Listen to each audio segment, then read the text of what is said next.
আসন্ন জাতীয় নির্বাচনে নিরাপত্তা নিশ্চিতে 40,000 বডি ওর্ন ক্যামেরা কিনবে অন্তর্বর্তী সরকার। এজন্য প্রায় 400 কোটি টাকা অনুমোদন দিয়েছে ক্রয় সংক্রান্ত উপদেষ্টা কমিটি। সচিবালয়ে এই তথ্য জানিয়েছেন অর্থ উপদেষ্টা ডক্টর সালেউদ্দিন আহমেদ। তিনি জানান, স্বচ্ছতা নিশ্চিতে এই অত্যাধুনিক ক্যামেরাগুলো কেনা হবে ইউএনডিপির মাধ্যমে। আরও জানাচ্ছেন দীপু শিকদার।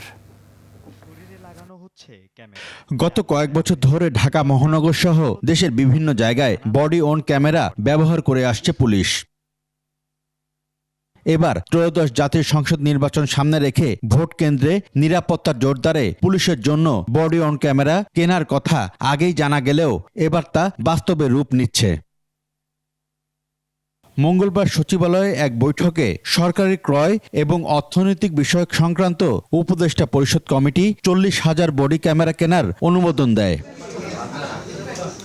বৈঠক শেষে অর্থ উপদেষ্টা জানান, 40,000 বডি ওন ক্যামেরার জন্য ব্যয় হবে প্রায় 400 কোটি টাকা। স্বচ্ছতা নিশ্চিতে এ ক্রয় সম্পন্ন হবে ইউএনডিপির মাধ্যমে। ইলেকশন বডি ক্যামেরা দেওয়া হবে, এটা পুলিশদের জন্য লাগবে 40,000-এর অধিক, যা করে এস্টিমেট করছে ওটা আমরা অ্যাপ্রুভ করেছি এবং ওইটা ইমিডিয়েটলি আনতে হবে। ইউএনডিপি রেসপন্সিবল, ইউএনডিপি ওরা এনশিওর করবে গুড কোয়ালিটি ক্যামেরা এবং প্রাইস রেখে, তখন তো আর কন্ট্রোভার্সি থাকবে না। ওই বৈঠকে চট্টগ্রামের শাহ আমানত বিমানবন্দরের রানওয়ের মান বাড়ানোর পাশাপাশি হযরত শাহজালাল আন্তর্জাতিক বিমানবন্দরে কন্ট্রোল টাওয়ারের আধুনিকায়নের জন্য ক্রয় অনুমোদন দেওয়া হয়।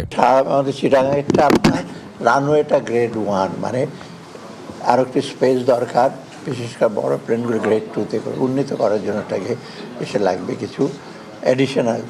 আর এসে আপনার ঢাকার যে কন্ট্রোলটা যে আছে ওটার কিছু আরও মডার্নাইজেশন করতে হবে। অন্য এক প্রশ্নের জবাবে অর্থ উপদেষ্টা জানিয়েছেন, আপৎকালীন সময়ের কথা বিবেচনায় নিয়ে কিছু ডলার কিনছে বাংলাদেশ ব্যাংক। দীপু শিকদার, 21 টেলিভিশন, ঢাকা।